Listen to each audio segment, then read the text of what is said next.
Wow, what an absolute whirlwind of emotions today's anime has taken me through, let me tell ya. Maybe I spoke too soon when I called Mao-sama Retry the worst anime of the year so far, but we'll find out by the end of this video.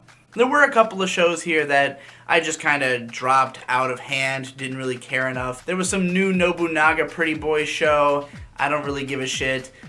There was also that show HenSuki, the one about, would you have a girlfriend who's a pervert just because she's cute, I guess is how you translate the title. That one put me off so quickly with how bad the artwork is. I mean, it's basically a fan service harem show, except that the girls look terrible in most of the shots. I think it suffered from the same problem as Boku wa Tomodachi ga Sukunai, which was a more watchable show than this one, but both of them have original artwork that's pretty detailed and is not really easy to capture in animation well, and I think the team just kind of overexerted themselves trying to capture all the extra on top stuff, like the lipstick, the weird visual filters and gradients and stuff without just actually nailing the line work, the actual drawings. So it comes out looking really terrible. All the dialogue and characterization seemed extremely trite and boring. So did not really stick around with that one for more than a couple minutes. The new show that surprised me with how okay it was Copcraft. This is a pretty standard police procedural taking place in a version of Earth where a portal has opened up to another dimension or something through which all these fairies and monsters have arrived and, begun to live on Earth, and it's just a crime drama in a world where there's now people with special powers who happen to be among the populace. It deals with some themes of racism and stuff. I guess it's comparable to Bright, that Netflix movie that nobody liked and wasn't reviewed well, so I don't know if the influence from that would be affecting it here, but I mean, this is not exactly a new concept. There have been other police procedurals of this nature. You might even compare it to something like Pacific Rim in the way that there was apparently a big war before the start of the series, but when this rift first opened up, and now things are kind of amicable, but also there's, lots of crime going on between these different species. Our main character is a hard-boiled, older cop. He fought in that war, he's been on the beat for a long time, and at the start of the series, in a honestly pretty cool scene, his partner gets murdered, and he ends up having to team up with this girl who's like a dignitary from one of these fairy dimensions. She's extremely powerful and badass, but she's also very prim and proper, and she is not a fan of the sort of rudeness of her partner cop. She's a bit of a fish out of water. She's kind of a comedic character, but also a total badass. The show writes itself. The setup is as time-honored a tradition as you could possibly get. And as for how it's presented, well, I would say that the animation and stuff is all fine. There's nothing like egregiously awful about it, but there's also nothing about it that stands out as great. It does have Range Murata character designs, who, is probably best known for his work on shows like Blue Submarine No. 6 and Last Exile. Those shows actually do have incredible aesthetics though, and really allow his designs to come to life in the world that they're a part of. This show does not have that feeling. I mean, the girl looks like she was drawn by him, so if you just like his character design sense, you might get something out of it, but you're not going to see it drawn with the level of quality that obviously he would draw his own artwork with.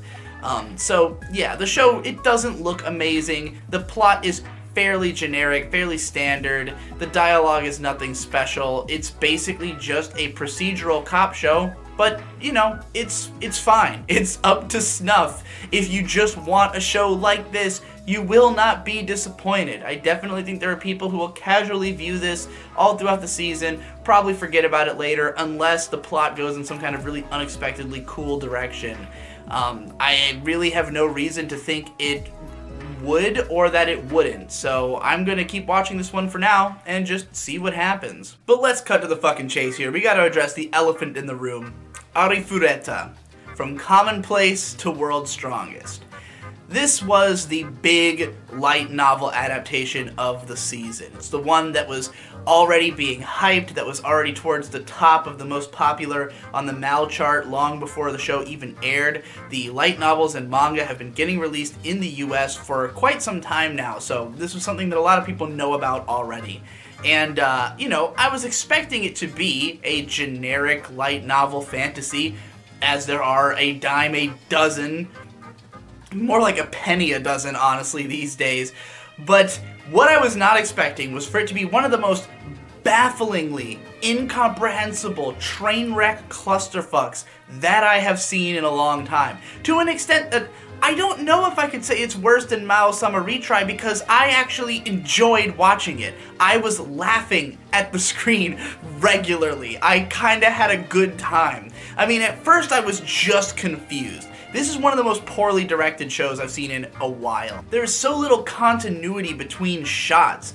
Characters are always just kind of interacting with things off screen, and when the camera cuts to those things, they don't seem to be in a sensible direction from the previous shot. It's like whoever directed this just has no understanding of cinematography at all, and so it becomes really confusing to watch until you know, have the scene going on for long enough that you can fully grasp what the hell is even going on. And moreover, it starts in media res, but like 6 different layers of in media res deep, where the main character is in this situation where he's like in a cave, he's fighting these monsters that are attacking him, we don't know why he's there, we don't know what's going on, we don't know anything about the world, and then we keep cutting to flashbacks of like what led to this moment, but those also don't explain anything, also give us no sense of the world or the characters or what the hell's going on. It just keeps cutting around to random points in time, and none of it makes any fucking sense. Meanwhile, the visuals are just all over the place. You've got some god-awful CGI, some moments with that CGI that are just hilarious. My favorite is the dragon face planting into the concrete that happens like halfway in. And then we have the main character who is the biggest edgelord of all time. I mean, this show, plot-wise, it is, I mean, it takes a while to figure out exactly what's going on plot-wise, but once you do, you realize that it's exactly the same thing as all the other shows that have been coming out. I don't think this is an isekai. I think it is a native isekai, but it is so similar to both the Slime isekai and So I'm a Spider, So What, which is getting an anime I think later this year. Because both of those are stories that start off with the main character in a cave as a low-level enemy. They have to consume other enemies in order to get stronger and gain new abilities. Oh hey, what do you think's going on in this one? The guy's in a cave, he has to consume monsters in order to gain new abilities, he's got a video game stat window thing. It's exactly the same as those two. And I don't even know which of these light novels came first, so, you know, maybe this one's not as derivative as those ones even are. But bottom line is, it's the same fucking thing that we've seen before. But moreover, he's also got the righteous indignation and just angry fucking aggression of the Shield Hero.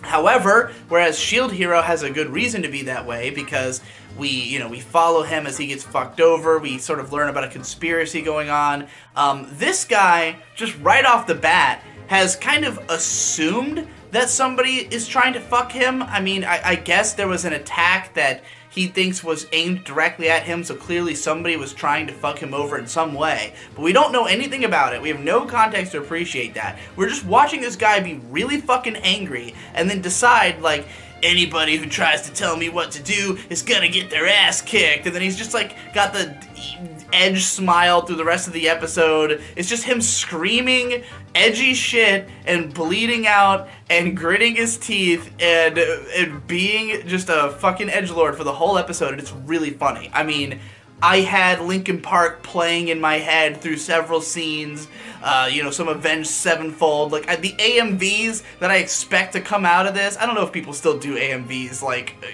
of new shows the way they used to, but, like, it was just way too fucking perfect for, like, some kind of edgy nu metal AMV. It was unbelievable. It was legitimately hilarious. It was worth watching for me, and I think I might have to do a big ol' series about it. people have been begging me for years to make another show in the vein of The Asterisk War Sucks or Sword Art Online Sucks. I did some, I've done Psycho-Pass vs. Psycho-Pass 2, where I mostly shit on Psycho-Pass 2. I shit on Steins Gate Zero. Those didn't make people as happy as maybe some of the previous work did, since a lot of people like those shows. But, I don't really find myself often inspired by stuff. Like something like Mao-sama Retry, all the problems with it are the same as the problems with something like the Asterisk War. It's just the triteness, the lack of new ideas, the, clinging to cliches. And while those things are also true of Arifureta, this one is also just baffling on top of that. It's not the same where it's just like plot holes and contrivance and cliches and seeming like the author just didn't give a fuck, or the creators of the show didn't give a fuck. It's more like incompetence on top of that layer of, cliche. So I think it might be worth finally going ahead and doing it. And if I do it, because the show is still airing, I think I'll just have to do it episode by episode. Every time an episode has enough that's worth talking about. Because, man, there was a lot I felt like I could talk about with this particular episode. It was a doozy. It was an experience. So, if you've been looking for something, like, awesomely bad to watch, this is the guy. There's not a lot of anime that I think are legitimately awesomely bad.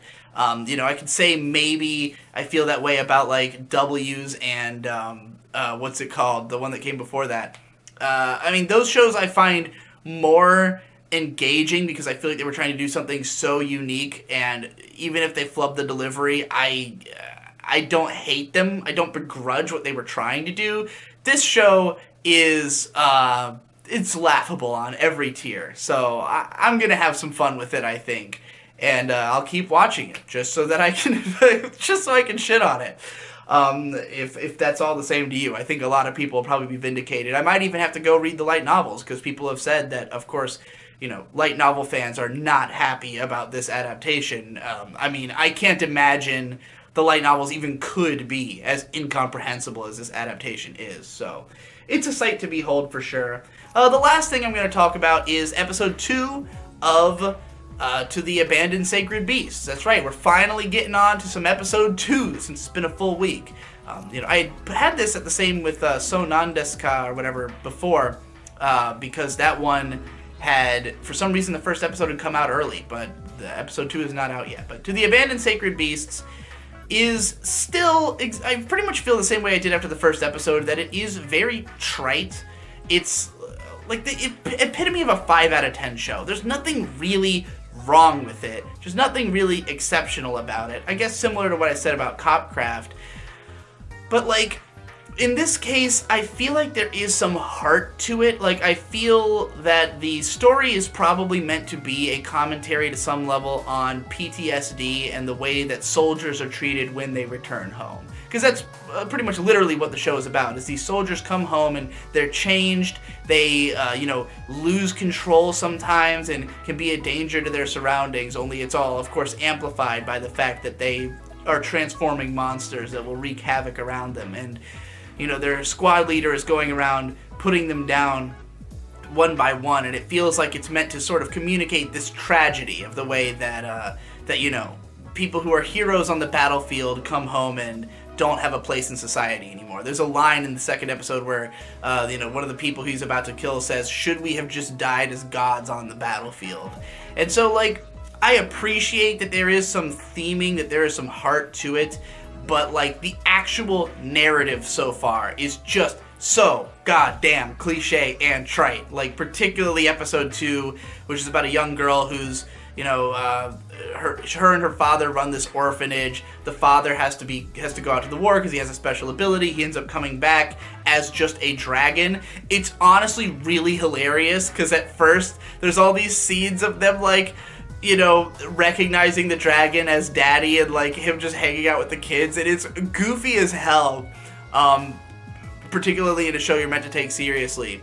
Of course, it goes the direction you would exactly expect it to, but, I feel like I could still watch another episode of this, because I still don't entirely know if it's just gonna be, like, monster of the week? Is it just going to be these different cliched storylines about each character before he has to go and kill them? How long will it be before the conspiracy sort of behind everything starts to come to the forefront? You know, I don't know much about the source material or anything. I don't even know if it's a light novel or a manga or what. So, like, I feel like there's potential in this show for it to be more than it has been, but not much, because if it were capable of being truly great, the writing wouldn't be so trite up to this point. So, you know, I'm willing to give it at least a 3-episode test. We'll see how it goes. And that's it for today's anime. Stick around on my channel because you don't want to miss the Arifureta is fucking terrible series, or whatever the hell I end up calling it. Of course, you should become a patron so that you can help me to create content like this. You get access to tons of bonus shit on all the different tiers, and I still have t-shirts for sale. Nobody's bought them in the last day or so, I think. Actually, I haven't checked for today, but there's still a bunch of larges left if you happen to be a large and you want to wear my sick-ass design of me fighting an army of Kiritos. So check that out, and I'll see you tomorrow.